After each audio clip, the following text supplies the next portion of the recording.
Good evening, everybody. This is Nightlight, and I'm Barb DeLong, your host. I invite you to step away from the mainstream and gather around as we enlighten the world and our realities and travel this cosmic journey we all call life. Join us as we share with you and provide that beacon that can guide us all to a better way. Explore with us as we examine a metaphysical montage of spiritual insights, covering everything from the mundane to the magical, UFOs to unicorns, and everything in between. This is Nightlight, a reminder that you are never alone. Tonight, the Reverend Michael Carter is joining us again, and we're going to be looking into one of my favorite topics, and certainly being in the metaphysical area, it's one that comes up often and is never, in my opinion, fully explained. The spiritual pathway, what it is, what are the building blocks that create it, how do we embrace them and apply them to our realities, and once we've figured out what the tools are, what the heck do we do with them, and how do we begin to express them within our reality? Michael has written two amazing new books. I'm really impressed by his ability to crank out these books. It's amazing. The first one, which I absolutely enjoyed thoroughly, is called God Consciousness: A 30-Day Journey to Achieve God-Centered Thinking. And the second book is The Metaphysics of Spiritual Healing and the Power of Affirmative Prayer. Michael, welcome back. It's good to be back, Barbara. Thank you for having me again. I was looking forward to this today. Me too. The topics that you cover, and your other book, of course, went into extraterrestrials and stuff like that, and the Bible, of course. But one of the things that being a practitioner of the spiritual craft, I guess, is what I would say, what I do and what you do. I mean, on top of the fact that you're a minister, is that we talk so often about the spiritual pathway. We wax poetic about the spiritual pathway, and and we talk up, it's a golden, wonderful pathway to get to greater self-awareness and spiritual understanding and God consciousness. But to those who are listening, to those who are interested in spirituality, I don't think they have the faintest idea what that pathway is. Well, I think people do, but I think you are correct. I think it's both and, because most of us, not all, but growing up in a religious home, the church, in its infinite wisdom, had taught us that all the answers were outside of ourselves and that we were separate from our source and our creator. And now we're rediscovering ancient wisdom. I don't believe anything new age. I think it's sometimes a derogatory term. It's ancient wisdom being rediscovered. Mm-hmm. But having said that, it's actually just the opposite, that the answers are inside of us, because the source where we come from is also inside of us. If we use a scriptural reference, Jesus of Nazareth says that the kingdom of heaven is within. And so it's, for me, and I know there may be some people out there who don't like the word spiritual, but then think of it as the cultivation of an inner life, of your sense of morals, your sense of conscience, call it what you will. And it is more of an inward journey. Now, as you said at the top of the show, a lot of times, though, this journey can be difficult, because it forces us to look at our shadow side. It forces us to look at our growing edges. But it's well worth the journey, because I believe that that's why human beings are put on this earth, to evolve, to transform their consciousness, and that's just a fancy way of saying transforming your way of thinking. So it's a spiritual path.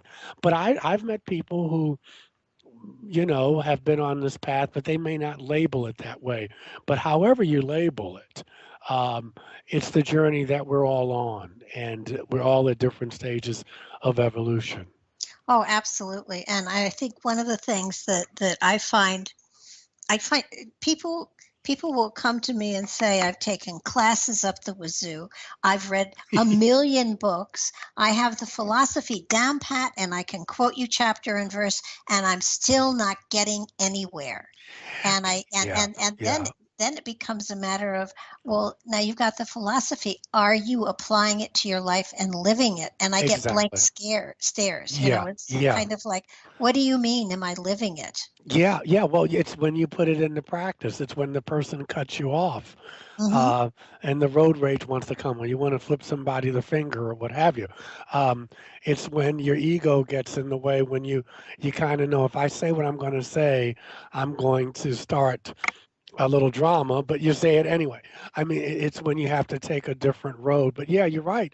And you and I have been talking often these past few weeks, and um, again, I was listening to Marianne Williamson, and she's someone I learned from because I personally find uh, her personality can be a little difficult for me.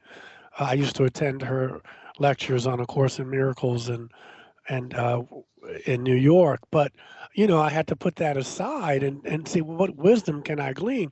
But she was saying just a few weeks ago, I forget the show, that the time for new people, like, what's new in the spiritual world, and it's nothing new anymore. It's about how are you applying this wisdom that we have, whether you listen to Eckhart or Deepak or Michael Beckwith, or there's nothing new coming up now. But the point is, because it's how many times can we say the same thing? But it's how do you apply it? Are you applying it? And Mm-hmm. that's where the rubber meets the road. Because reading books are wonderful. I mean, I guess my publisher would say, Michael, what are you saying? I mean, I love it that you read books or buy my books or whoever's, but eventually you're going to have to put it into practice.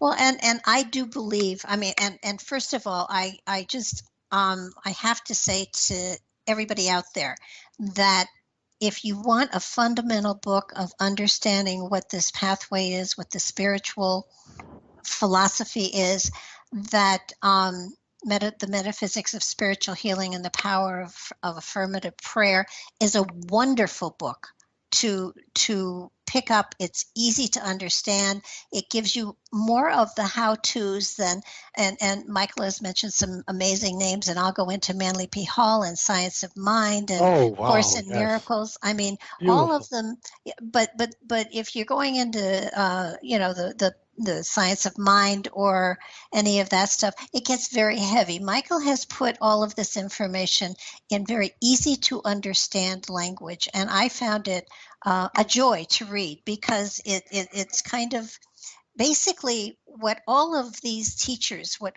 everybody is trying to tell you is that this is just a reminder of what you already know, of what's already inside of you. It's not that you're going to take this information and go on a hunting, on a treasure hunt to find these aspects of consciousness. It's all there. You've got it all. And it's a matter of understanding that you are a part of the creator, and therefore, it's how you express yourself through these gifts and tools that are inside of you already, that you begin to manifest the joy that this pathway can open you up to. Do you have to do it? No. You can wait a couple of lifetimes and do it then.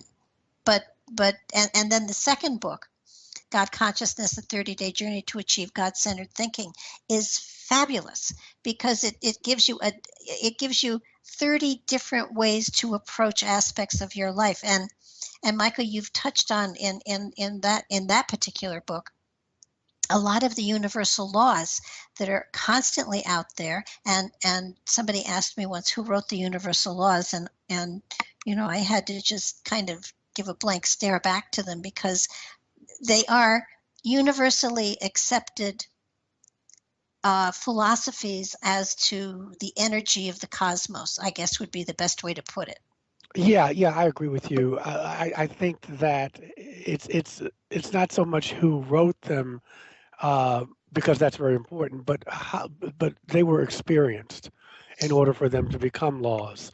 And one of the basic ones is cause and effect, Mm-hmm. uh, uh, which is what the Buddhists talk about. I mean, Buddha said in the Dhammapada that all we are and all that we ever will be is because of our thinking, is because of our minds. Okay, now this man said this living 500 years before Jesus of Nazareth. Mm-hmm. And so, and of course, Buddha was a Hindu, and he was reforming Hinduism as Jesus was trying to reform Judaism.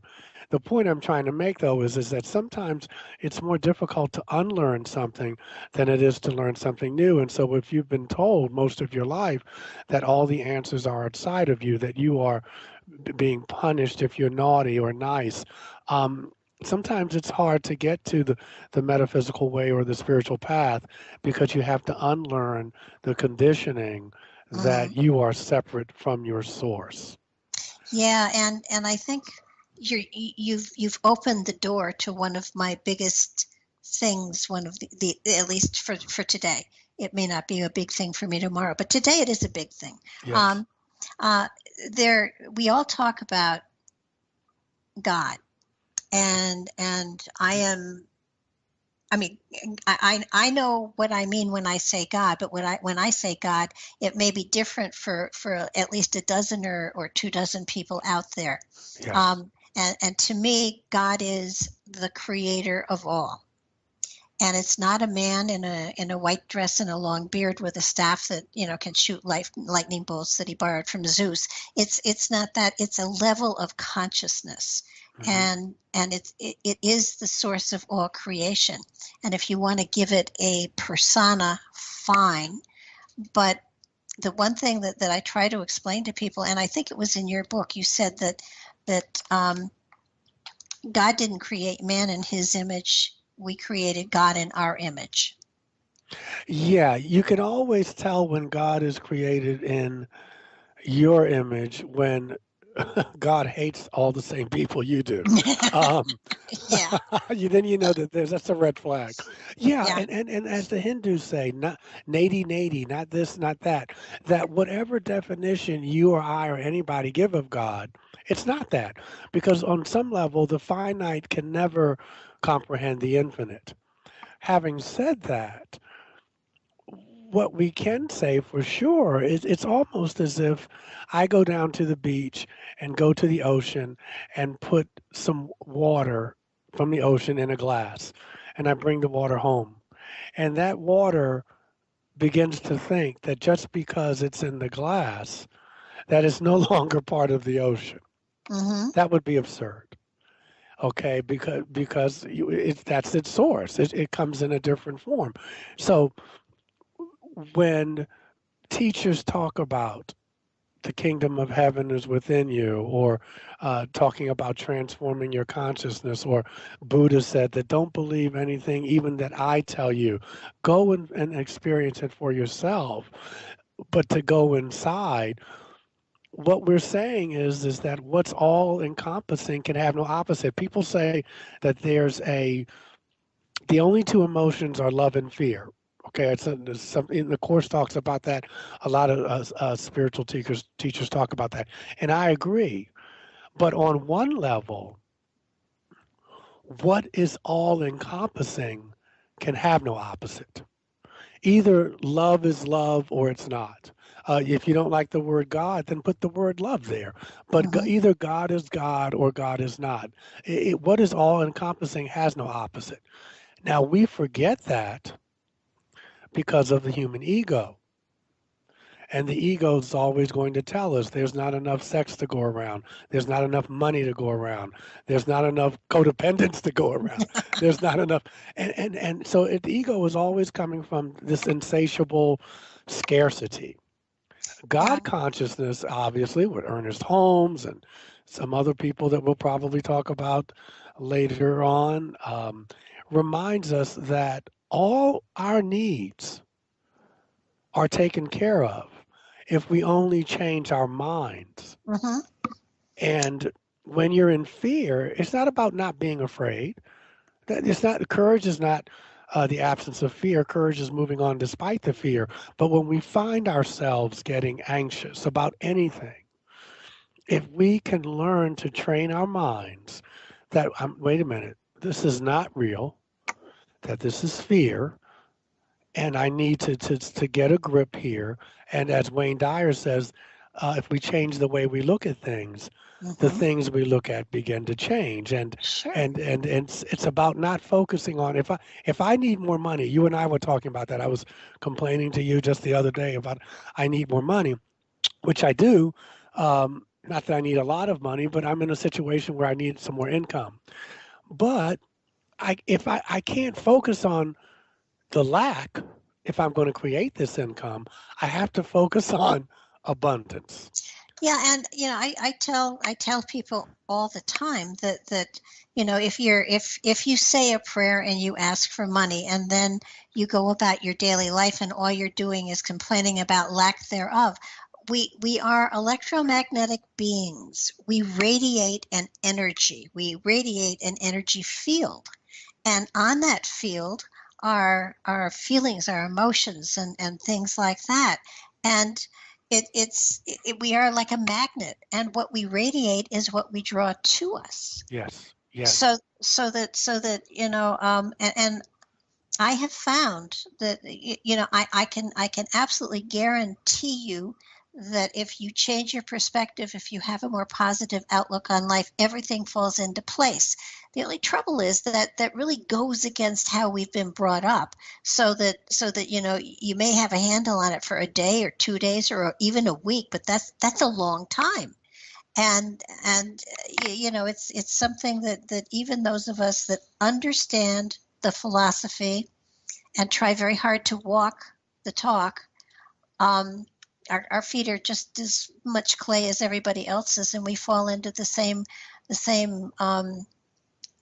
little potholes that everybody else falls into. But I will say that in the last couple of years, I have in numerous occasions caught myself and said, wait a minute, I've been down that road and I know it's a dead end. So why don't I just back up a little bit and sort of reorient my GPS and try another direction because I know that one doesn't work. Yeah, and for the listeners out there, again, don't want to uh, uh, be misleading here. It can take time to train your mind. I mean, you can wake up every morning and say, I am blessed and highly favored, and life is kicking you in the butt every day. And, Hmm. we're not just talking about positive thinking here. What you just expressed was very important. It's a universal law, cause and effect. Yeah. We are, as Buddha said, everything we are is because of our minds.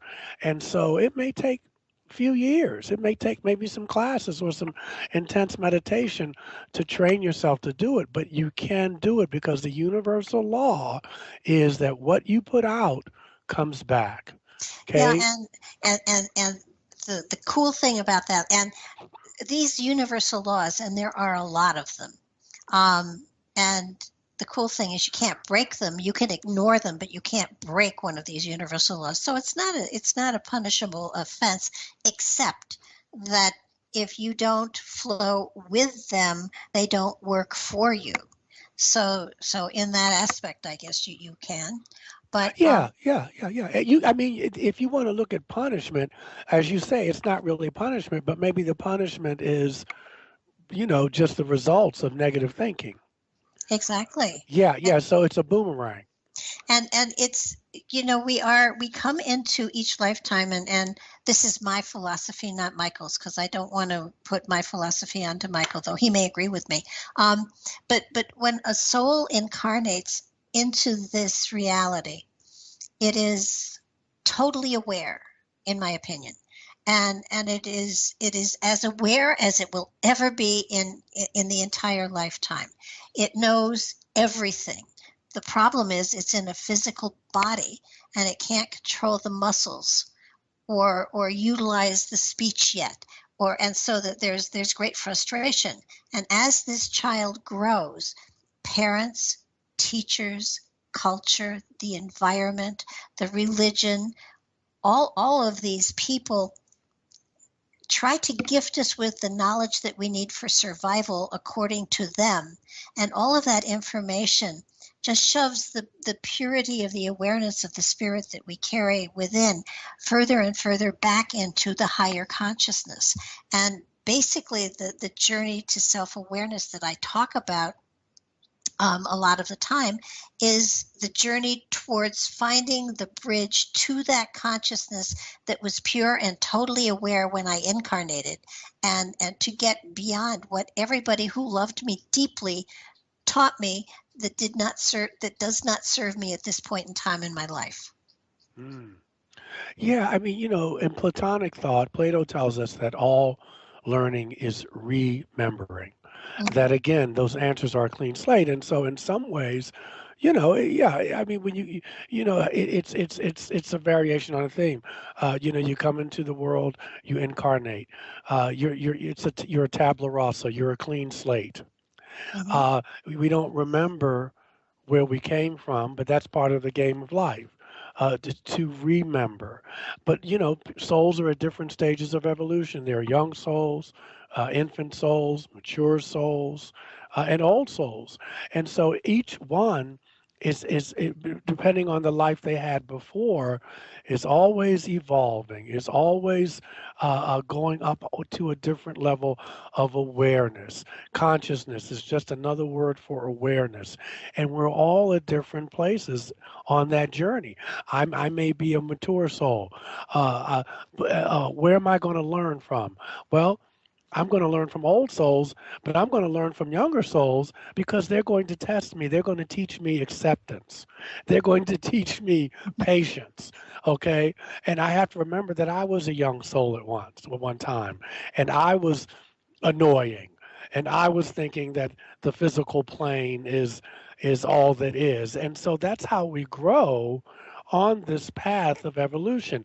Your love and compassion and forgiveness come in when you meet souls who are either on a different journey or are in a different stage of their own evolution.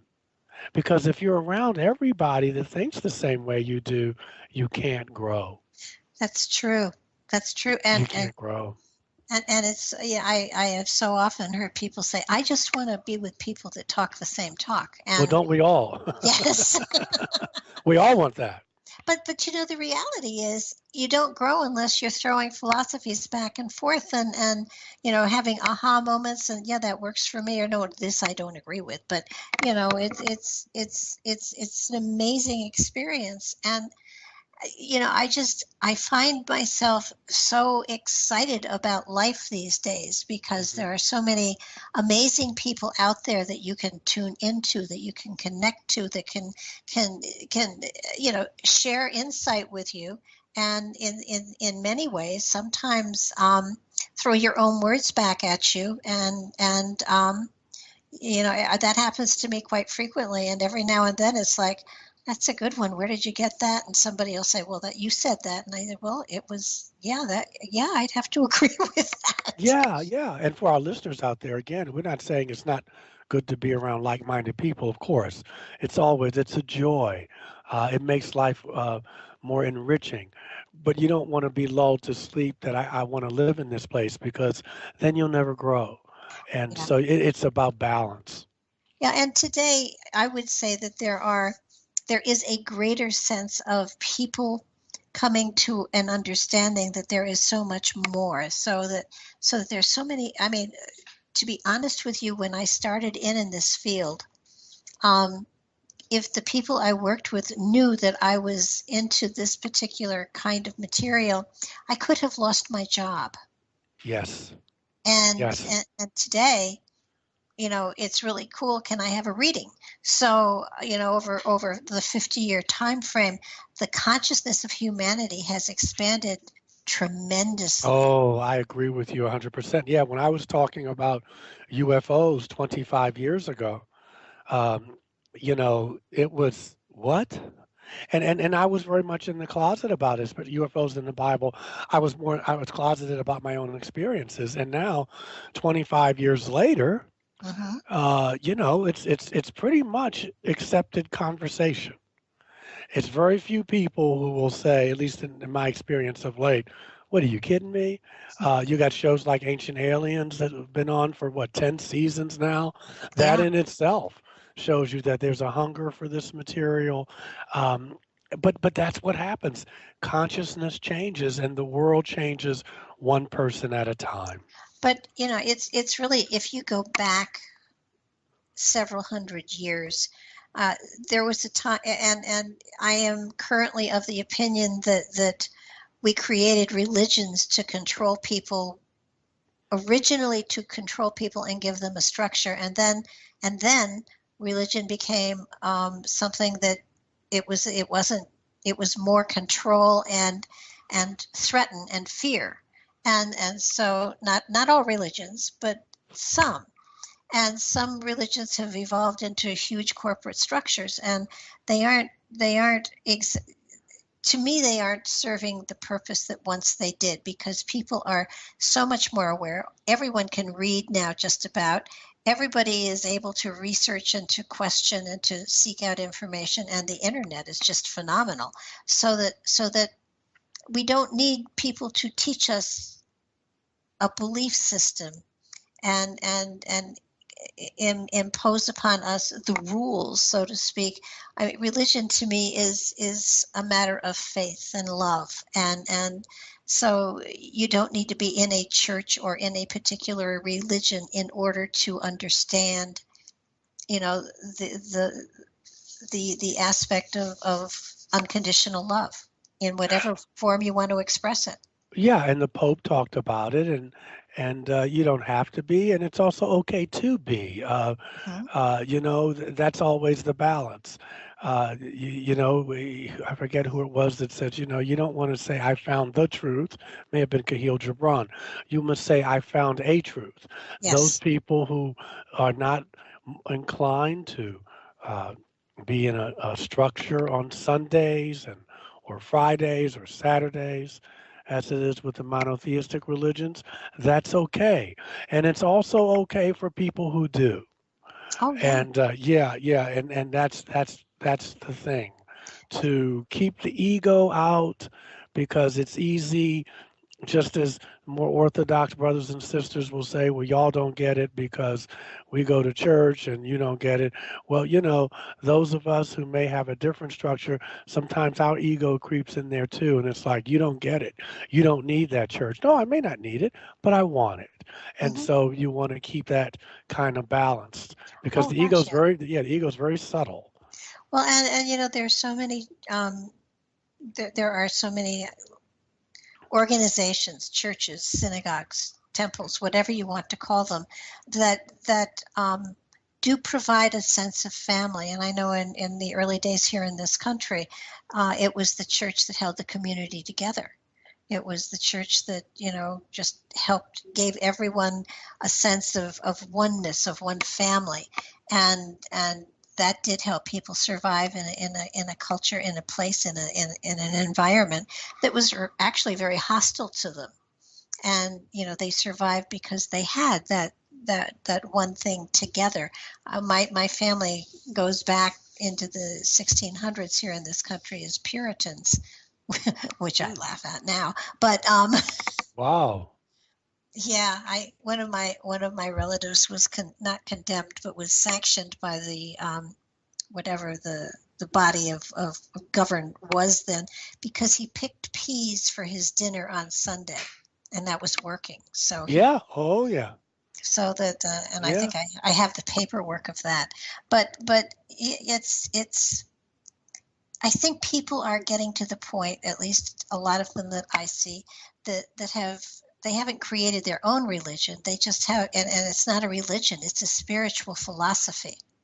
And and I often will say to people, if you took a religious person from a church here in this galaxy, from this planet, and put them onto another planet in another galaxy with another culture, with another life, with other life forms, the concept of Jesus or God or everything, they wouldn't have the same way of expressing a sense of oneness. it would be totally different. And I think one thing you said in your book was, which I thought was great, was God is not a Christian. Right. God is not a Christian. Gandhi wasn't I mean, he was a Hindu, but his religion was love. Mm-hmm. Jesus certainly wasn't a Christian, but the religion is love, and so that transcends all of that. It's, and I think what you're saying is, and it's interesting because we hear so much about ISIS, and these brothers are really out of touch, and they want to go back to the 12th century and what have you. Uh, and at the same time, we forget that these are about 30 or 40,000 people. They probably would not fill up a football stadium on Sunday during NFL, regardless of what the media is saying. Right now, their numbers are pretty small, Yeah. but we focus so much on them, which what terrorism wants you to focus on. But as you're saying something else, and I could concur. My experience has been that more people are opening up. There's a consciousness shift. Yes, there's going to be people who are going to hold on to old ways for as long as they possibly can. But a new world is being born, and there are birth pangs and birth pains that come with that. But this Pope, how open he is. Oh yeah. Uh, the consciousness that we're talking about now with the spiritual teachers that are out there, yourself included, myself included. And that's how the world changes, one person at a time. But it only changes when we change ourselves. And so, God consciousness, using that phrase, affirmative prayer, metaphysics, these are some of the tools that we can, not the only tools, but Mm-hmm. the tools that we can use on the path. Because after it's all said and done, you can read until you're blue, and you can read A Course in Miracles, you can read the Bible, you can read all the spiritual books you want, but eventually you're going to have to put it in practice when you're around that person who irritates you, or when you're around, Yeah. uh, difficult people. That's when you can measure your evolution and your growth by how you interact Oh, with other absolutely. human beings. You just reminded me of two short stories that were told to me a long time ago, and I think I had been complaining that um, in one of my moments of self pity, um, that while I may have talked to thousands and tens of thousands of people, most probably, um, I don't know sometimes if the message has gotten through, if the seed has been planted, if my purpose had been served. And she laughed at me and she said, well, there was a barnyard, and there was a little chicken who was laying on its back in the middle of the barnyard with its feet sticking straight up in the air, and the roosters and the hens kind of looked around, and they finally, one of the roosters looked at him and said, what are you doing? And he said, I heard the sky was going to fall. And the rooster said, it's not, but if it were, what do you think you can possibly do? And the little chick looked up at him and said, I do the best that I can do. Yeah. And the other one is the starfish story. Are you familiar with that one? Yes, yes, yes. Great story. Two people walking down at low tide along the beach, and one of them picked up a starfish that had kind of been stranded, and he flung it back in the ocean. And there were thousands of starfish that had been stranded, and his friend looked at him and said, what difference do you think you can make with just one? And his friend said, I made a difference for that one.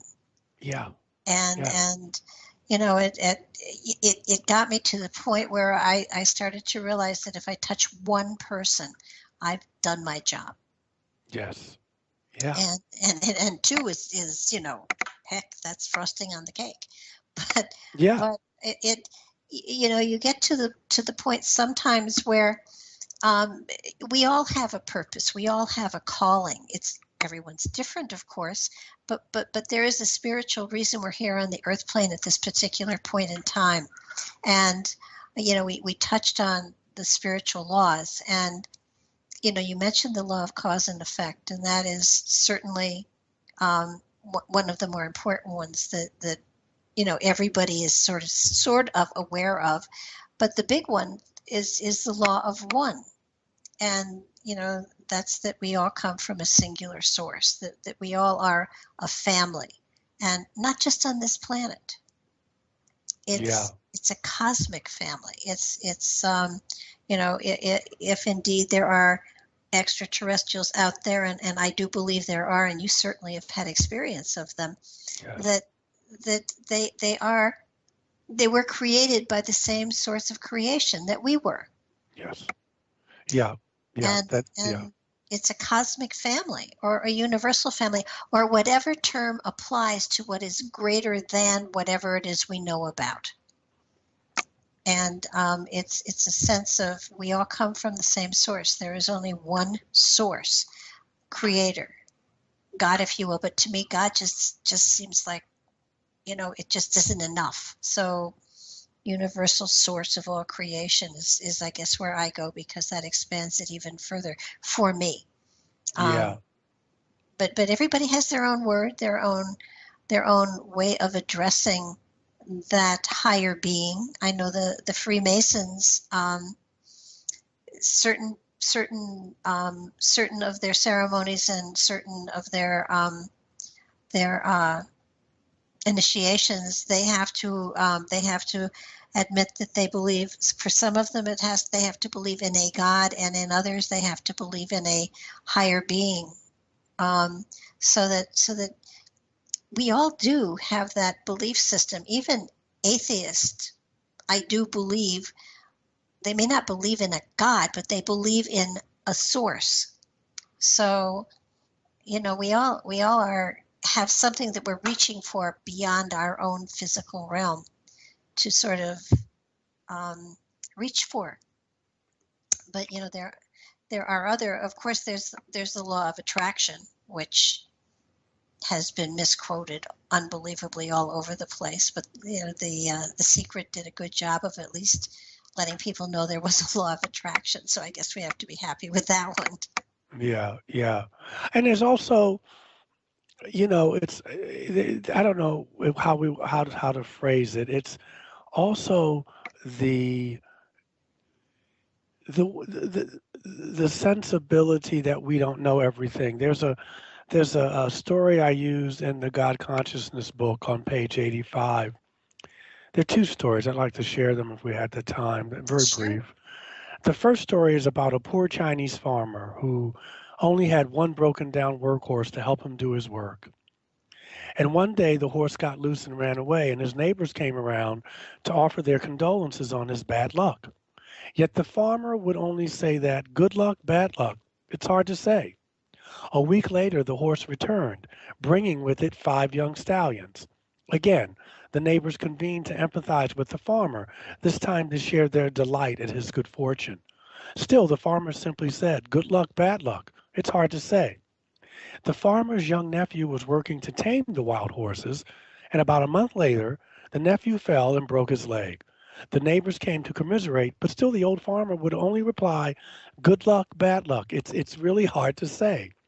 2 weeks after the accident, war was declared, and every able bodied young man was conscripted. The old farmer's nephew was exempted because of the broken leg, so he was not involved in the battle, which every other young man in the village was killed. Good luck, bad luck. It's hard to say. We Yeah. just never know the designs. We think we do, but we really don't. And I think as Aristotle, was it Plato, who said that, you know, admitting that I don't know is the beginning of wisdom. Mm-hmm. The second illustration is a bishop was on an ocean voyage and he passed by a small island inhabited by 3 hermits. And the bishop asked for the opportunity to go meet these men, and it was arranged. And he spoke with the hermits, and he asked about the prayer they practiced. And they said, "We pray as we always prayed from the beginning of time. You are three, we are three, have mercy on us." The bishop was horrified. And he was teaching them the proper way to pray, the Lord's Prayer as taught in the Gospel of Matthew. It took nearly all day, but as the sun was setting, the hermit seemed to have the prayer pretty much memorized, and the bishop returned to his ship feeling, well, full of himself, actually. That evening, he awoke in the middle of the night and he heard these sounds, these shouts on the deck. He went topside and he saw a golden glow moving toward him across the water. And as it got closer, the bishop was amazed to see the three hermits running on top of the water. "Reverend Father," they said, "we're terribly sorry to trouble you, but soon after you left, we realized we couldn't remember the prayer you taught us today. Could you teach us again?" And the bishop did return, but this time he returned with a change in his consciousness. He went to learn Mhm. rather than to teach. Wow, that's a great story. Yes, yeah. It puts it in perspective that sometimes we have to be open and less so sure of ourselves. And I mean, this he's teaching them to pray the correct prayer.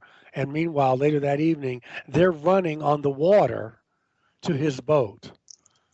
I I love think it. I'd rather be sitting with them Oh and gosh, yeah. learning what they know. Yeah, Well, yeah, look at how, when people started to populate this country, when they came over here, with just the explorers first and then the colonists, they felt that they had to educate the primitive natives and that they had to teach them Christianity. And the yes, reality is that the natives probably had a greater spiritual sense of self and environment themselves. And had they bothered to learn from the Indians, there might have been a whole different country here. Instead yeah. of trying to impose one belief system upon another, a blending and sharing, which would have made a greater sense of religious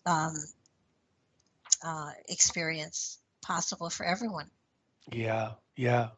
And that's one of the I think for those listeners, it's one of the guideposts on the spiritual path is learning to um, develop compassion. Hmm. Uh, uh, some people use it interchangeably. The Dalai Lama talks about compassion. I use it interchangeably. Love, compassion, call it what you will. But those are some of the things that's one of the things that we learn that there is such a thing as mercy. There is such a thing as forgiveness. Um, Forgiveness is for you, not so much for the other person, so that you can go on and live your life without having baggage. And it's a very difficult uh, uh, consciousness at times, so, especially when you've been wronged. I mean, sometimes life you are wrong, you've been wronged, and you don't get that apology. Hmm. You don't get what you may sense as a sense of justice, and you can tell how strong you are when sometimes you just have to go on without it. That you move on without it. You can be right, but there comes a time when you have to say, "Do I want to be right, or do I want to be at peace?" Yeah, And that's a difficult one. But compassion, forgiveness, those are some of the tools that you learn when you're on this inner journey. You want to make sure we keep out who the character from Star Wars, Yoda says, you must train yourself to let go of everything you fear to lose, because it's not that detachment is not that you should not own anything. It's that nothing should own you. And that's right. very hard. That can be a relationship, it can be the love of money or sex, or whatever it is that we find ourselves too much attached to, Yeah. um, I, I that had we have to work through that. I had a ring a long time ago, and I must have worn it for 25 or 30 years, and it was just a simple plain band, and on it I had engraved on the outside, and this too shall pass. Yes, And no yes, matter how bad it is, it will pass. No matter how good it is, it will pass. That yes, there's we are in on a cosmic journey. We're on a passage here, and there will be times when things are difficult, but they will pass. yes, They don't, yes, and with the economic situation that we have in the world today, um, sometimes things do get very difficult, and it's very hard to to not be angry, to not be, discouraged. And the reality here is that the things that are the most valuable in life do not cost money. And it to equate everything to a dollar sign in many ways just limits the richness that you can have within your life. There is not a price on laughter. Laughter is something that is free, and it raises the energetic and the energy, and it helps to create a magnetism that draws other people to you. And I'm not saying that you're just laughing at anything for the sheer heck of it, but a pure, joyful laughter will help you to dispel any sort of inner darkness that you have, and allow the light to begin to work within your reality. It's really hard. There are times when you just can't see it, but that's part of the human experience. I think I hear you talking a bit about gratitude, and some of the time, to get the focus off oneself, one can do volunteer work, one can do things just to get out of, um, this kind of uh, focus on the self. But, one of a practice that listeners can use on your spiritual journey is at the end of the day and in the morning or both, just take the time to write down what you're thankful for. Um, you may not have all the financial resources you need just yet, but maybe you have your health. Hmm. Maybe you have some good friends in your life. Maybe you have a loving partner or at least some companionship. The point being, um, in any spiritual path, for any spiritual path, is to have an attitude of gratitude that what you do have, you're thankful for. Hmm. And that opens one's consciousness up to, um, for more to come in, for greater abundance, because abundance is not necessarily money. Money is part of it, but it's just health. It's a sense of, I can do. I have enough food. Hmm. I have enough. I have the things that I need. I have some shelter. I have clothing. I have people that care about me.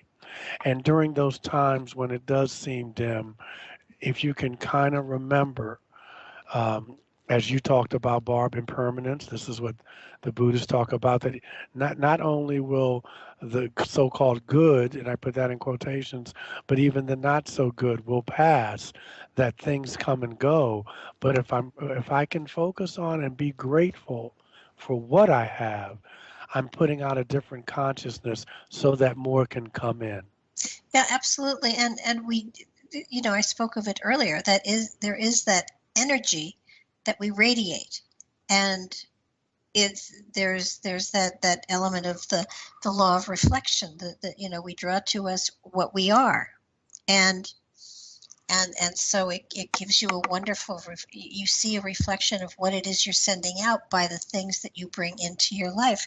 And and do understand also that to change that is something, as you said, Michael, it takes time, it takes effort, it takes working on things. And as we're coming close to the end of our first hour here, so I don't want to jump into the your 30-day journey to achieve God-centered thinking, but I do want to go into it next hour, because um, the aspects of you can have a perfectly lovely life, and not have anything spiritual going on in it.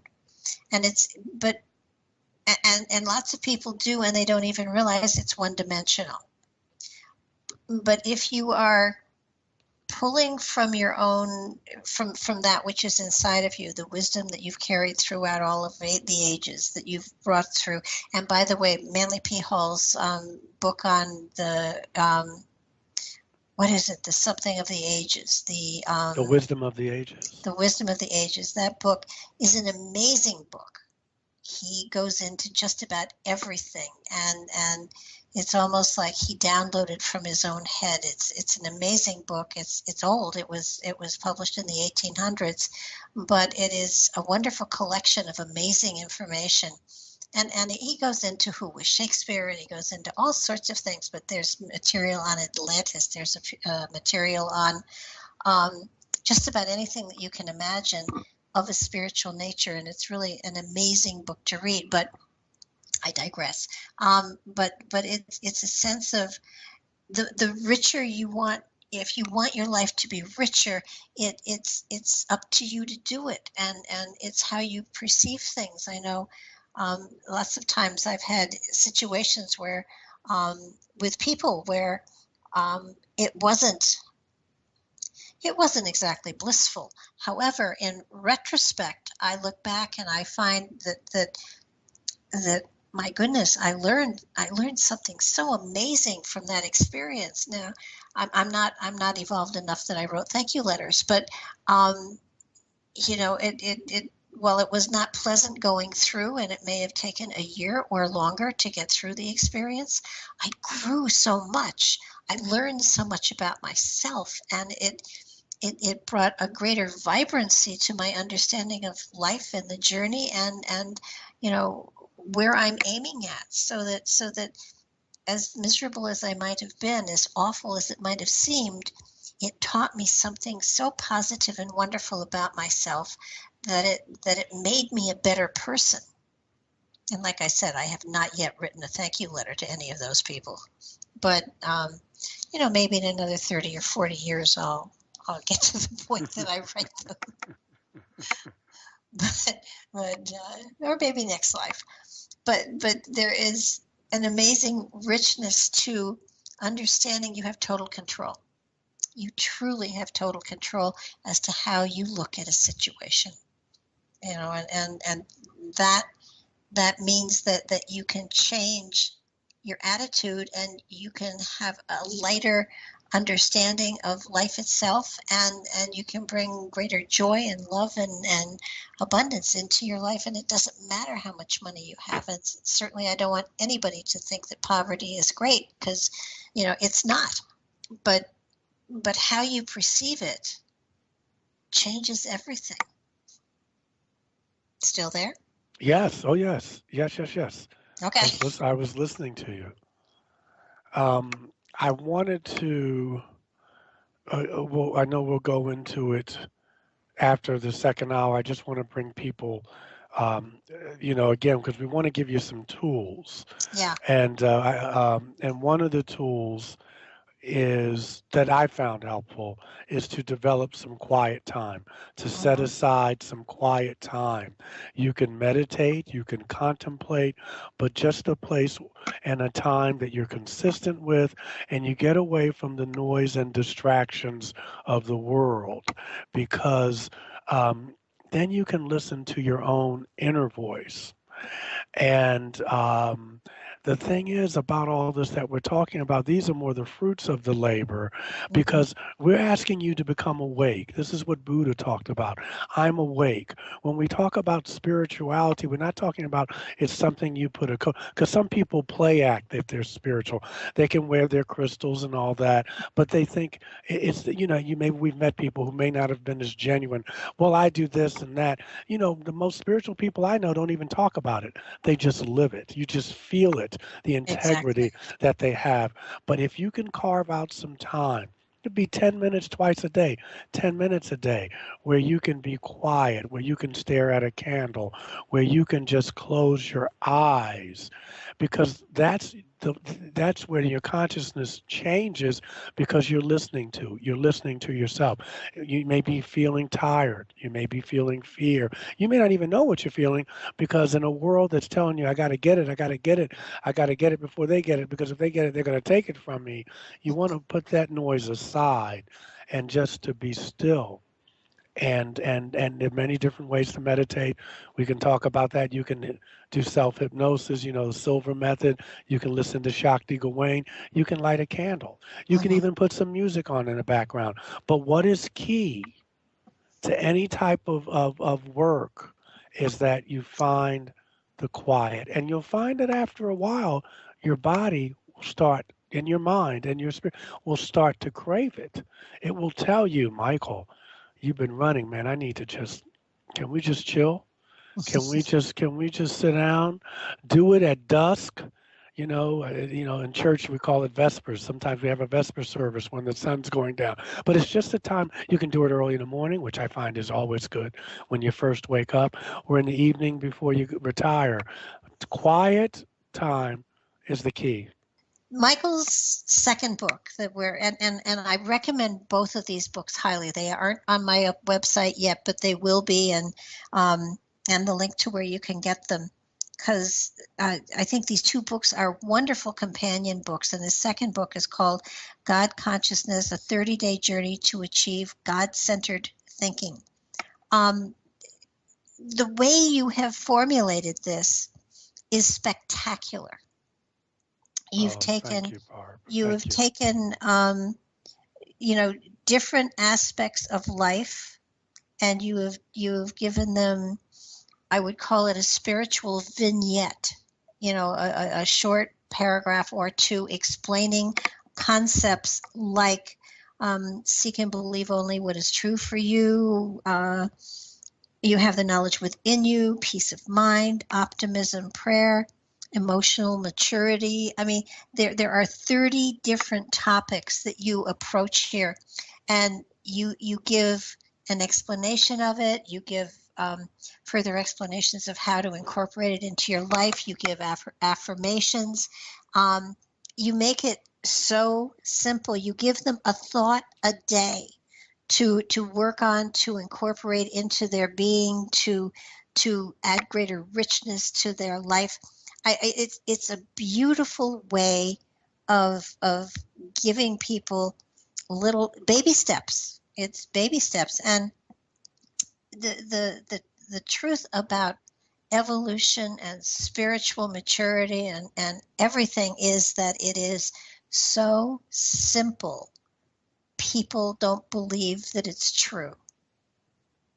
Yeah, it's both and I think. I think it's simple and very difficult because we get caught up in distractions. And I was a little I was running on before the break, but that it is so crucial that we give ourselves time for silence. Um, there's a Bible verse that says, "Be still and know that I am God." If we are looking at even Jesus, he spent a lot of time in the mountains alone. We're not told what he was doing there, but we know that he spent a lot of time alone. He had to get away from the crowds. We have Gautama, the Buddha, meditating, getting away from the distractions of the day. And so this is crucial to any type of spiritual growth. And you can always find when you're very busy. This is what I liked about the course, even though I don't hate anything, but I have a love whatever relationship with the course because of the language. And it says the language is just a tool. Uh, but my point is that I give and I got that idea from the course. I give um, a lesson a day with an Mhm. affirmation, and you can tell when you're not taking enough time for yourself when either you don't do the affirmation or you don't repeat it to yourself during the day. And they're not long; they're a sentence, but that will give you a clue as to, hey, I'm so caught up in whatever's going on, work, my girlfriend, my family, whatever it is, that I didn't take this time for myself. I forgot this affirmation. Mm-hmm. Um, and so, that gives one a clue. Remember, we're being aware. I I'm one of those people, so I want to be fair to the listeners. I don't believe in a separation of what's spiritual and what isn't. Um, I think that all of life is a journey that is spiritual. I don't compartmentalize. But what I will say is that when I'm talking about that, because spiritual has a lot of baggage too. What does that mean? Is this some type of mystical woo woo? It just means that I'm aware. It means I'm in the moment. It means I walk out and I notice the daffodils, the color of them. I notice the sun, the brightness, or how it feels on my skin, or when it's getting cool, the breeze. It means that I'm aware. That's all we're talking about here. Uh, People may call it consciousness. Whatever it is, consciousness is just a fancy word for saying I'm aware. Mm-hmm. I take notice of the so-called little things, the smile as you walk down the street that the person gives you. I notice that I'm scared right now, or I'm feeling a little angry right now. Maybe someone said something to me. That's all we're talking about. We're not talking about levitating. We're not talking about shooting rays out of your hand. Maybe that may come later as a Yeah, I was going to tool. say I didn't But notice that here in these 31 yeah, days. but I just want people, because there's a lot of mystery and people get, well, I don't even know what that means, and of course, because it means different things to different people. But anything that makes you more aware, makes you more compassionate, makes you more forgiving, makes you look at yourself with more compassion or forgiveness. This is the path that we're talking about. How to become an authentic human being, accepting oneself, warts and all. That's at least that's what I mean, Hmm. um, when I'm talking about it, because a lot of people can say, I don't have a clue what is going on, and it's just about being human. Yeah, and it comes so naturally to us as humans. That I mean, if you look at children, I mean, they have the answers. They don't hate anybody. They are very loving children. I mean, look at Down syndrome children. I taught school for 25 years, and I taught special education, and I I I came to the opinion very rapidly that while Down syndrome children were challenged, there's no doubt about it, but but they come from the deepest place of love I have ever seen in my entire life. And Down syndrome, um, for those, I mean, you've seen Down syndrome kids, but they have an extra chromosome that isn't paired. And I firmly believe that Down syndrome children are a half step in evolution. That had that extra chromosome been paired, they would be, brilliant beyond belief. But what they are is absolute love. There isn't a mean bone in their body. There truly isn't. At least in all of my years of teaching, I never found a Down syndrome child that was mean or mean spirited at all. And it's a sense here of being able to understand that you have all the answers inside of you. They're all there. It's a matter of listening. And absolutely, I don't meditate as meditation, but I garden and I become one with nature, and I lose myself within that the element of doing that work. Or I I become so involved in something that my consciousness, my critical thinking mind is no longer there, and spirit is there, and suddenly inspiration is there. And you said in the last show that prayer was said to be speaking and meditation was meant to be listening. And and when you're in that kind of an energetic, you truly are able to listen. And that's and it isn't that you're necessarily going to hear a big booming voice saying, "Thou art this," but you will be inspired. You will have flashes of insight that you just wouldn't have had in the normal day-to-day mode. And that's when you're really connected to that aspect of yourself that's connected to the creator. Yeah, and you brought up a good point. I mean, and the Buddhists talk about this. You could be washing dishes and being meditative about it because it's where your focus is. You're not thinking about the next thing you're going to do or what you didn't do yesterday. You're just focusing on the task at hand. Gardening, washing dishes, going for a meditative walk. These are all things to train your spirit, to train your consciousness. Um, it's you don't have to, but if you can develop some type of prayer life, um, again, it's been said that prayer is talking to creation, to all that is, and meditation is listening. However you want to interpret that, whatever it means for you, I suggest I was raised, like perhaps many people can resonate, that my prayer life was to be about asking for something. And in some ways, it was pleading, "Dear God, please give me this. Dear God, please give me that." What I learned through metaphysics and specifically unity or science of mind was affirmative prayer, where I would ask, uh, instead of asking for what I want, I affirmed what I want. Uh, Here's an example. Um, know, Knowing, believing, recognizing, and accepting that there is one life. That life is sometimes called God. That life is perfect, whole, and complete. And my life and that life are one.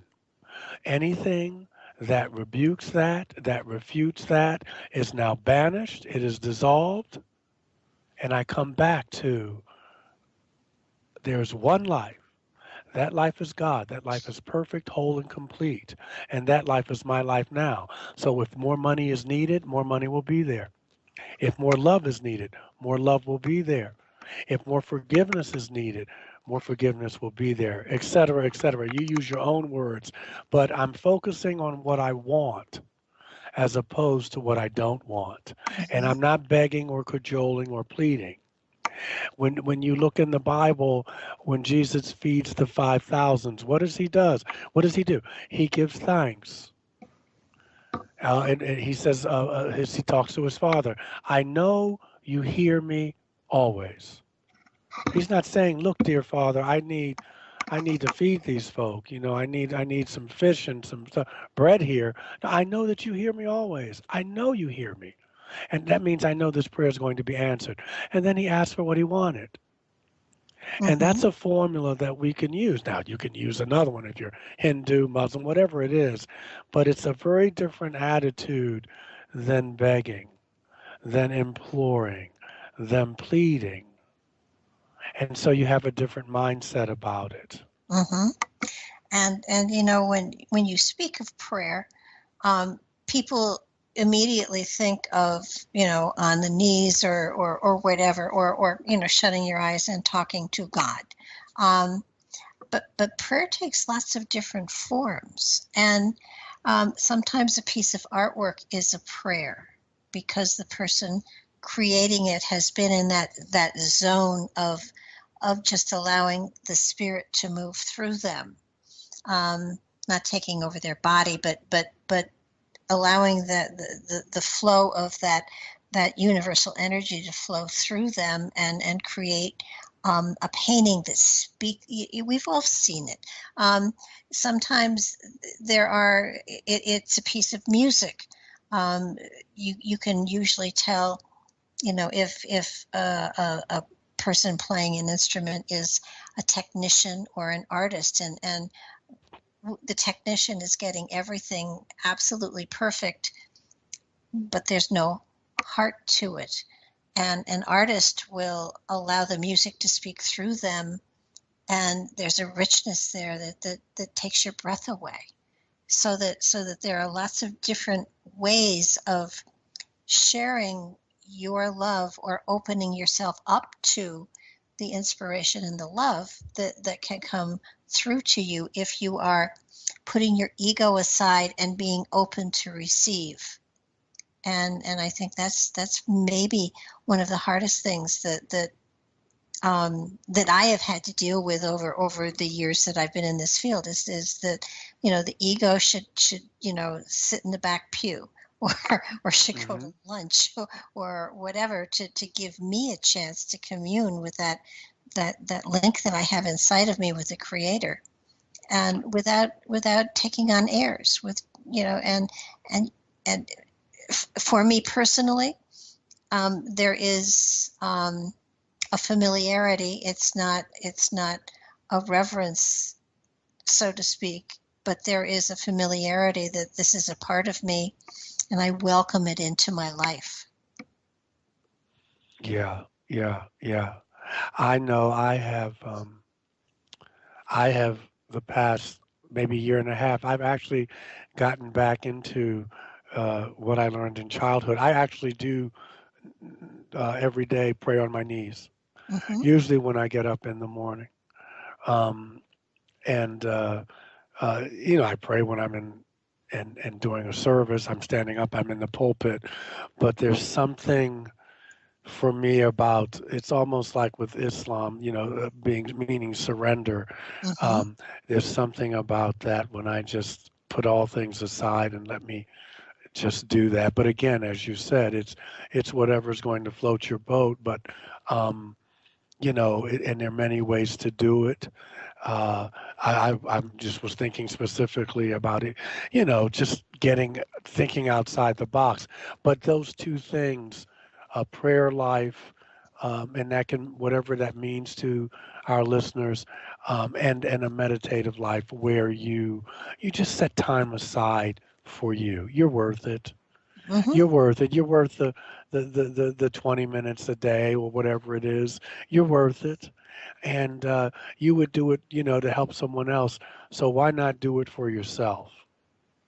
Oh, absolutely. And Yeah. it's but it's and then we're not suggesting that everybody finds their own way, their own method. Yes. There, Yes. it's Yes. really important that you understand that whatever works for you, whether it's a form of meditation or prayer or whatever, there's a sense of listening to what's coming from inside of you, as opposed to making it your monologue to some consciousness being person entity, but there's a sense of giving yourself the time to receive as well. Yes. Yes. And I also, as I stated, well, in both books, but I also like affirmations, Hmm. and they don't have to be um, elaborate. They don't have to be, these very long, eloquent treatises, but things like I am loved, I accept my life, I Hmm. am connected to the one. My life is a wonderful gift. I'm creative. I'm worthy. Now that's a big one because Oh we've been yeah. taught for so long by organized religion that we're not worthy. And people, in my experience, do not rise to low expectations. I am prosperous. I am grateful. You can make up your own. I am peaceful and serene. All is in divine order. I am reborn. I embrace the new. Whatever it is. And you hold on to that, and maybe you repeat it several times a day. Or when there's a challenge in the workplace, I am calm and serene.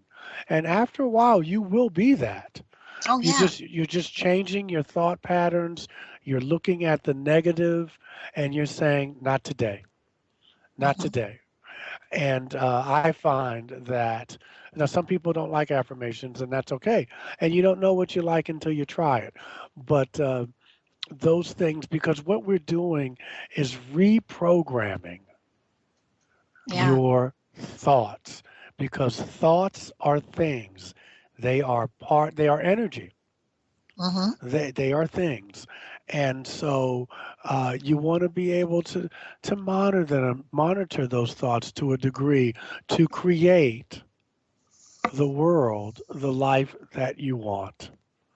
You have that. We are co-creators with God. We are co-creators with the universe. We are co-creators with all that is. We're not victims. We Mm-hmm. may have been victimized, but we're not victims. And so, um, in Isaiah it says, I speak the word, and my words will not come back to me void. That means that words have power. The Oh yeah. Buddha talks about right speech, right livelihood. Okay, what's the right type of work for me? But I'm jumping ahead. But right speech, our words are powerful. The pen uh, may be mightier than the sword, but sometimes you can say things to someone, and you could cut them as if you had the sharpest knife in your hand. Oh yeah. Yeah, and you can't take some things back. So our words are very powerful. The words we use in prayer. Uh, these are ways. These are just tools. The book talks about more, but I'm trying to give you some specific instructions, if you will, on how you can begin your journey. Begin today. Begin right now. Promise yourself. That I'm worth it, and I'm going to begin this journey. To look at the sunset tomorrow, or if you're up before you go to work, take the time. If you've got a good view of this, watch the sunrise. Be awake to the beauty that surrounds you, the love that surrounds you. This is what we're talking about when we use the word spiritual or being awake. Yeah, and I want to really point out the fact that neither of us are in any way, shape, or form plugging a religion. No. So that this is, this is something that you do for yourself in your own time, in your own way, but it's not meant to be a religious um, practice. It's a spiritual practice, and there is a big difference because you're not following someone else's dogma. You're learning what your dogma is, and then you're following that truth that is within you that creates your own personal dogma. Yeah, and if you happen to have a religion, and you can just this is just something you can add to it if you're not already doing it. I am an ordained clergy person. I am seminary trained, so naturally I'm going to use biblical, at Mm-hmm. least to an extent, suggestions. But I've also mentioned the Dhammapada and the Buddha scriptures. I think what you'll find when you purchase the book God Consciousness is that there are. Secular, if you will, even though I don't, like I say, I don't carve up my life into this is secular and this is sacred time.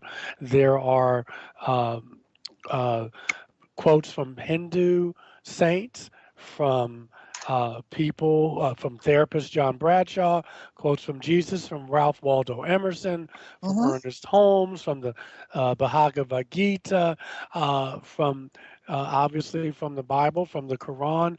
I mean, it's pretty much pretty eclectic. There are quotes from Unitarian Universalist ministers. That's my denomination. So you get a little bit of everything, and no, not promoting anything, but again, if you I also want to quote out that there's nothing wrong with being religious. I mean, a lot of us who've been on a spiritual path, we're angry at religion, but religion still means a lot to folks, and Oh, so absolutely. don't want to knock that. If you have religion, this is just something you can add to it, Yeah. you know. Yeah, yeah. I just didn't want. Yeah, you don't want them saying that we're forcing anything on them, but no, and Yeah, I think they can hear that too. We've been because pretty eclectic in our and in really, our in what we've been talking about, but yeah, definitely. and you mentioned, I think before the break, the course, and Oh yes, he was yes, referring to the Course in Miracles, yeah, yeah, which is a wonderful book, and it's something that um, and this is another aspect of this whole process that a course in miracles are um, it's designed to get a group of people together and just talk about the what's written in the book, and it's wonderful material, and it's an amazing practice. It gets you so that you are talking about spiritual concepts with people that possibly might not have talked about spiritual concepts ever before, and it helps to sort of break some of that programming that has been done to us by people who loved us, and um, and it Yeah. helps to sort of break Yeah, the and mold. it is. I just wanted to add, it's not specifically designed for groups. You can do study courses on it. You can do Mm-hmm, study courses from my books, but it's actually it's spiritual psychotherapy. The people who the woman Helen Schuckman was an atheistic Jew, mm-hmm, and I forget the brother that she was with, but she was channeling this. She heard a voice that told her to write, and even before she died, she said, I know it's true, but I just don't believe it's true. Because uh, from the verses that she was given to write, and it's got a beautiful flow to it. But the person she says is Jesus, because there's talk about the crucifixion and what have you. But it is a spiritual psychotherapy. You mm-hmm, can study it alone, or you can study it in groups. Um, the wording though, and it says it's a required course. You take it whenever you want, but it does say not try not to get it's very Christian in its language. It talks about the Holy Spirit, and it's very the God is referred to as He, but it does say that words get in the way. So don't lose the meaning because of the words, and you may not be drawn to it. I have an on again, off again. The truths I find are profound, and it does bring me inner peace. Sometimes I wrestle with the word, so I put another word there, um, and mentally, mm-hmm. because it's still written. Um, God the Father. But again, if it's going to be channeled by Jesus, or if you will adhere to that, then Jesus referred to his Father as Father. But what's profound about it is that an atheist wrote this, Mm-hmm. and it just came through her. So it's something to. It's just one of many different genuine spiritual paths. Yeah, another, while we're mentioning a couple of things, another book that is full of wonderful spiritual stuff is the Urantia book. Yes, yes, I have that here. I think so many people have it. Yeah, the Urantia book, and it makes room for extraterrestrials. It talks about the hierarchy of angels. It talks about the missing years of Jesus between 12 and 30. The gospel stories in it stick pretty much to what was put in the Bible. But yeah, it's another one of those books that people form study groups around, or you can read it individually. It's really a heavy duty Oh, it's work. heavy duty. Yeah, I mean, I I got have it right lost. I there. got lost in the introduction the first three times I tried to read it. So, Yes, uh, yes. Yeah, there are many paths. Uh, and you may find that when you meditate, your intuition may become more enhanced. Um, you may find some healing abilities. And just remember that these are tools. hmm, These are not the goals of the path, but they're part of the tools on the path. And so it's a whole journey. It's the journey without distance, because you're yeah, going inward. I've had a number of people from time to time ask me, how do I know if I'm on the right path? Hmm. And I the only answer I was able to give them was, are you happy and joyful with your life? Yeah, that's it. I think that's the only answer you can give. Is there a flow to your life? Yeah. Is there kind of an effortless flow to it? Doesn't mean you don't have challenges, but you flow with it. And I think that's the best answer you can give, Barb. But what you've been emphasizing, and it's so crucial, Barbara, is what I hear you saying is you'll learn to trust your own experience. Hmm. And that's scary to people because sometimes we want to get affirmations from other people, and you will along the way. Many of you may be getting affirmation tonight listening to us. But remember, it's going to feel weird because if you're coming from a space where you're used to giving your power to the priest or the minister or the rabbi or the imam. Not saying that that's wrong, but you also can learn to trust yourself. Yeah, and I think that that's a big step. It's a Yes, big step for anybody, and yes, to suddenly, step back, and it's not a matter of being full of yourself when you say, not at okay, if all. I have the answers inside of me, then let me wrestle with this a little bit. And every now and then there are situations that will arise where you kind of look at them and think, darn, I was awfully ambitious before I gave back this stuff. Yeah, yeah, yeah. And it's not, yeah, like you said, it's not that you're being blasphemous or what have you, but remember, you come from the source. So that same source is inside of you. Exactly. Yeah, that's all we're saying here. The same source that created us, that created this consciousness, this energy, you're a part of it. And so you don't always have to go outside yourself. If you take the time to be still, you'd be surprised what bubbles up. Yeah, that's so true. And those inspirations come at strange and wonderful times. I know. I taught my granddaughter to knit last year, and she was 8 years old. And my son and daughter-in-law are fundamental Christians. Hmm. So what I do is not exactly dinner table conversation, Yes, but but yes, but after she got the fundamentals down, I said to her, okay, so now I'm going to teach you how to put magic into it. And I could feel them, all of a sudden, beginning to get very uptight and wondering what I was going to tell this 8-year old.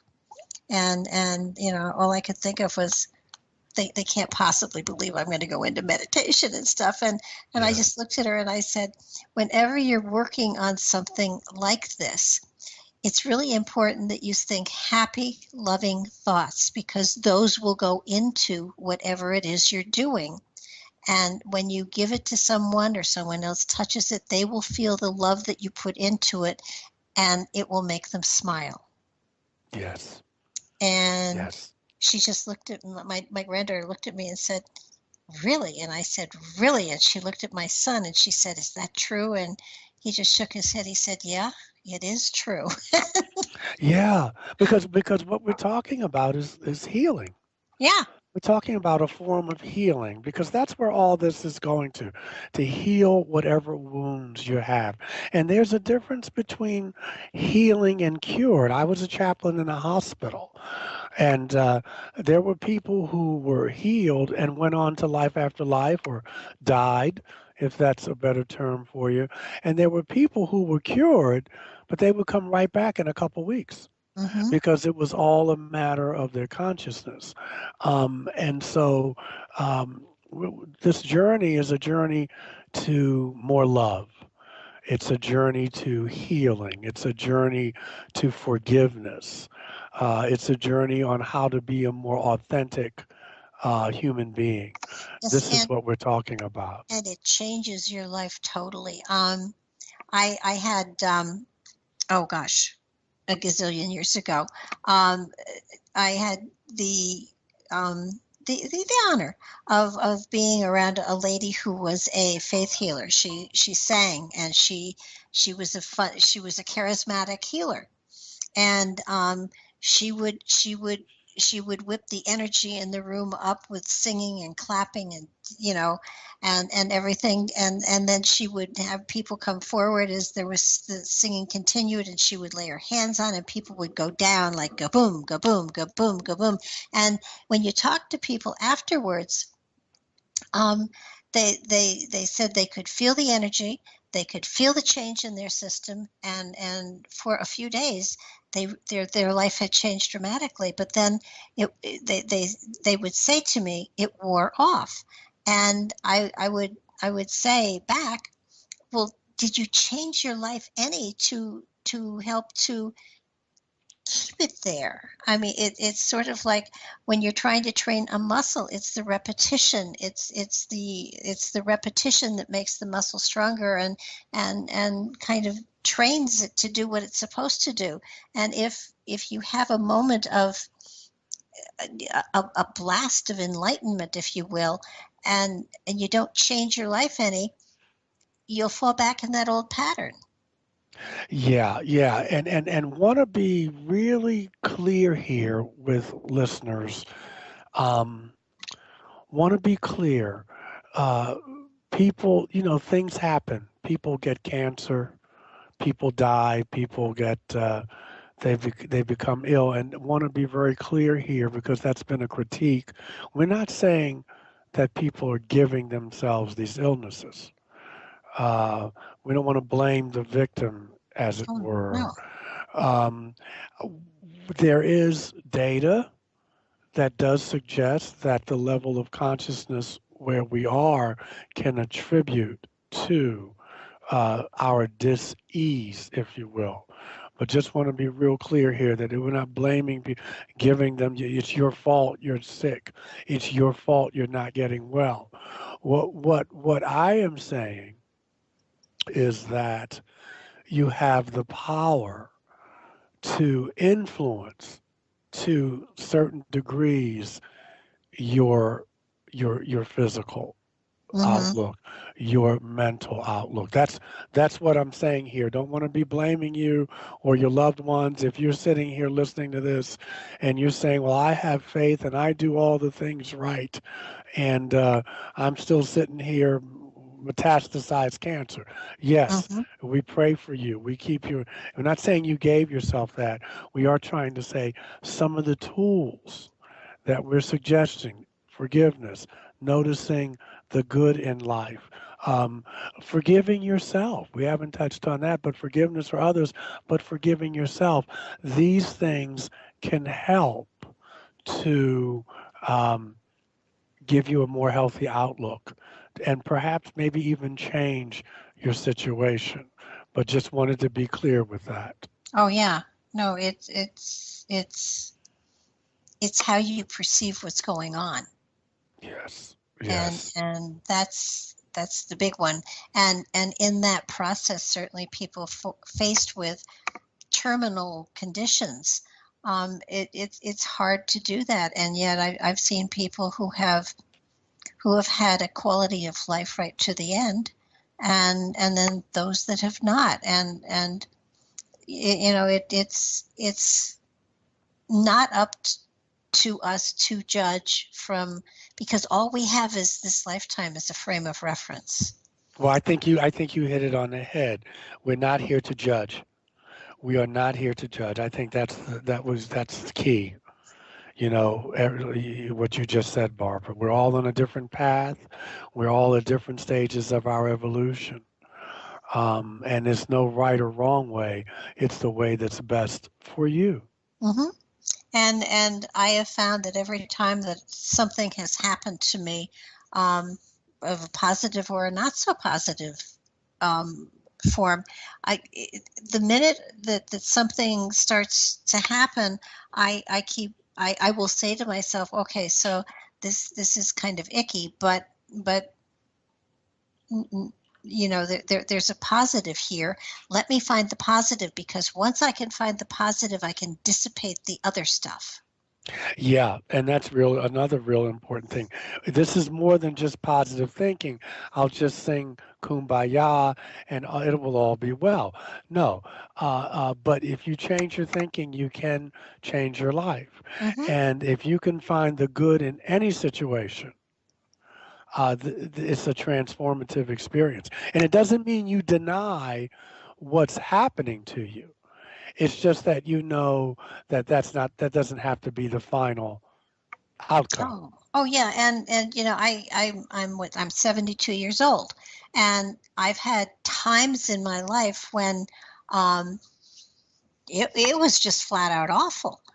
But but looking back on it now, it helped to create the person I am today, and I like me, and Yes. I wouldn't have changed not a thing. Um, well, maybe one or two things, but for the most part, um, it got me to where I am today. Yeah. Yeah. And you have to work to get there. I mean, some of you might be out there listening going, "Yeah, well that may work for you." But and that's fine because it doesn't if it's not if you're not there, like for me, my life is good. And I realized at 59 years young, I'll be 59 in July. My life is good Mhm, and my needs are met. Now that's easy to say when you're not in heartache, when you're not in pain, when you're not in despair. I realize that. I think what we're suggesting is it's easy for us to say, but this is where maybe we are in our lives. But if you can, maybe in your meditations, as you go through the trajectory of your life, to try to look at those things, those people, places, and things, where, as Barbara said, at the time, I thought that this is one of the worst things that had happened to me. But now, perhaps, just perhaps, and if mhm, if you can't right now, that's fine. You can look back and say, you know what, that was pivotal. I would mhm, not have been, that relationship was a drag and unhealthy, but I needed to go through that to be where I am today. That job was a mess. I couldn't wait to get out of it, but look at it. Those parents I was born with, maybe they were alcoholics. Maybe they had other issues going on. And, if you've had abuse issues or whatever, you don't want to do that because not unless you're working with a professional. mhm, But if you can look at that, your trauma, your traumata, mhm. and look at that and say, I needed to go through alcoholic parents to do this today. I needed to go through that stint in that relationship because now that I've come out on, I needed to go through that divorce or that death of a loved one, painful though it was. So I came out on the other side. If you can see the lesson in it, Mhm. it will serve you well. And that's what we mean about being on this journey. It's Well, about being yeah, aware. and gathering the philosophies is only the first step. It's actually living them that takes you that enables you to start that journey.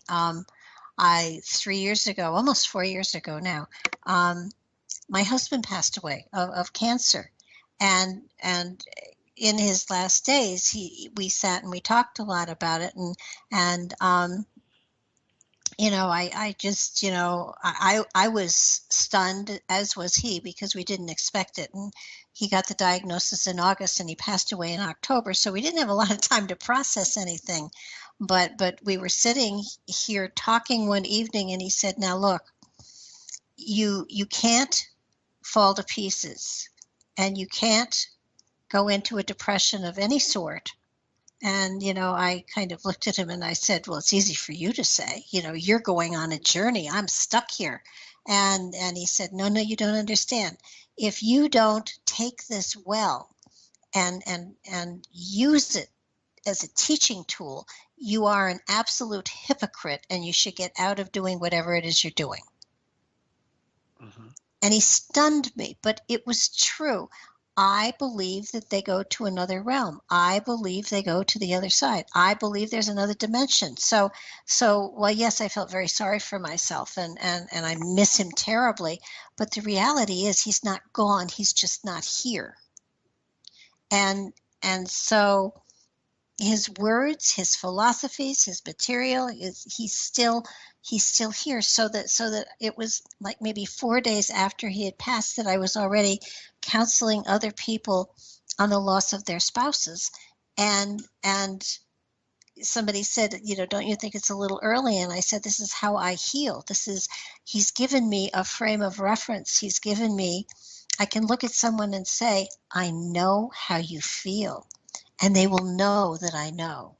So that it was, I would have him back in a second, in a heartbeat if I could. But the reality is he gave me such richness and such an amazing amount of understanding that I have I have to walk my talk, or no one will listen to me. Yeah, yeah, and that's thank you for sharing that story. Um, yeah, yeah. Sometimes the worst thing that happens can be the impetus for another level of growth. Wanting people also to hear that you have to grieve. Hmm. I'm sure you grieved, and you encourage people to do that. And grieving is a process. It can take, the loss of a loved one, depending, it can take 3 to 5 years to be in a space. Usually, professionals say if it's 5 years and you're still in grieving for something, then you may want to talk to somebody. But that's I just want people to hear that, because a lot of people don't grieve. They don't know how to grieve, Hmm. and or either they have people say, "Well, when are you going to get over that?" I mean, you've been talking about that now for years, but a divorce is a death, and so usually you give yourself 2, 3, 5 years. Hmm. But knowing that that's a process is also part of your growth, and it's a way Yeah. of being gentle with yourself. Well, I think Michelangelo had the perfect answer to the Pope, who kept saying, "When will it be done?" about the Sistine Chapel. Yes, And Michelangelo said, "It'll be done when it's done." yes, And yes, it's your time frame, not somebody else's. yes, yes. So these are just, hopefully, I'm hoping the audience has.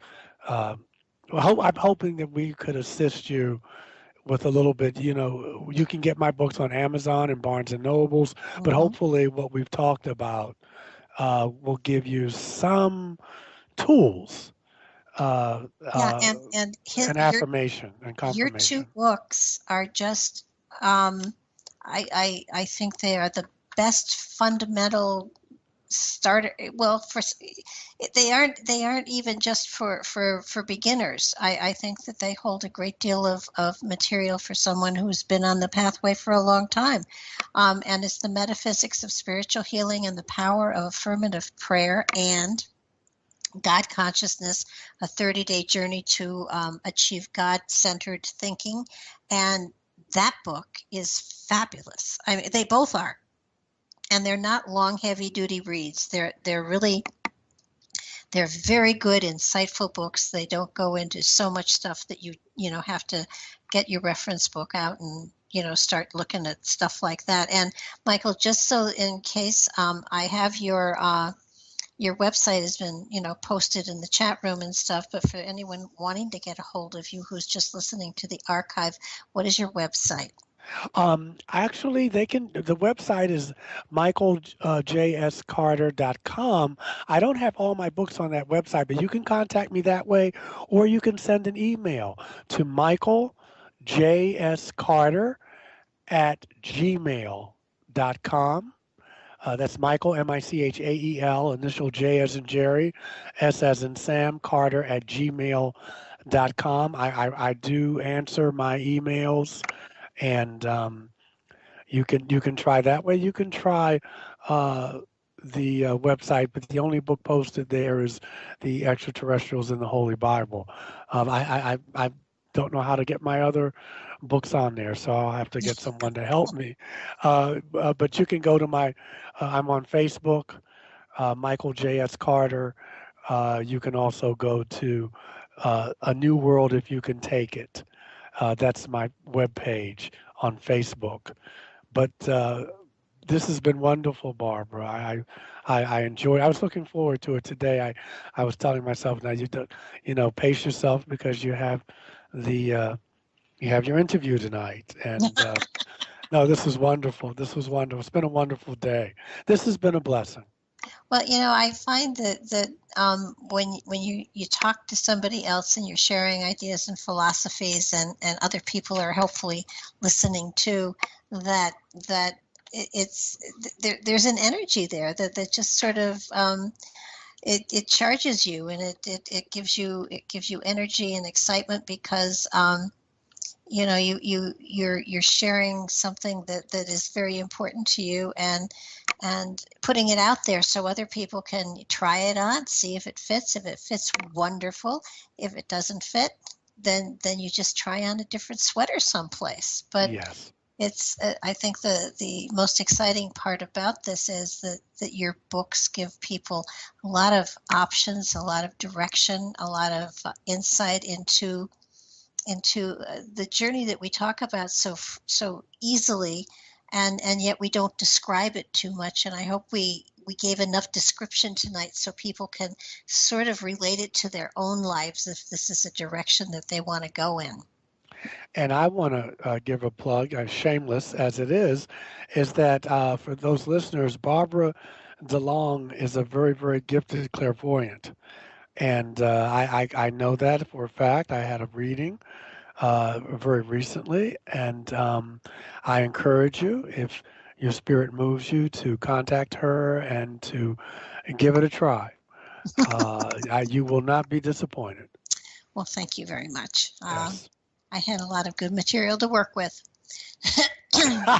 Yes, you certainly did, but Hey, little bit. very, very insightful and accurate, which is always a good thing. So That's I'm encouraging the listeners to go beyond your comfort zone, if you will, and try something new. Well, it's just another aspect of this field. And I Yeah. think once people get on a spiritual journey, they find that they have gifts and talents that they never knew existed. Yes. And some of it often turns into mediumship or clairvoyance, or their intuition becomes Yeah. far more acute, or they Or suddenly. healing or any that kind of stuff. Yeah, I mean, healing energy. I mean, there's so many. Once you become more, actually, it is a journey within. And what happens is, and I guarantee this because I speak from experience, and I know Michael does too. The more sensitive you become to yourself, the more sensitive you become to other people as well. Yes. It Definitely. flows, but the place you have to start with is yourself. You have to really get that sensitivity of the self in there first, because that's you open that door and magic happens. Yeah, And yeah, yeah, I agree. It's been said that silence is the language of God. And mhm, so whatever you do, if you get nothing out of these 2 hours, which I'm sure you did, make some quiet time for yourself. Just quiet time. mhm. Turn off your cell phone. Don't answer your hard line. Leave the internet alone. Just for 10, 20 minutes a day, and you'll get it. Yeah, it's amazing. And the 30-day journey to achieve God-centered thinking. Um, they're both amazing books. They really are. And um, if you're going to try one on and not the other, I think they're companion books. You really I, should. I agree. I agree, Barb. But thank you, Michael. It's Thank been a you. pleasure. Have a good Tuesday. You too. Bye bye now. Bye bye. Good night, everybody. Good Thank you, night. Sean. Thank you, Sean. Thanks, Sean.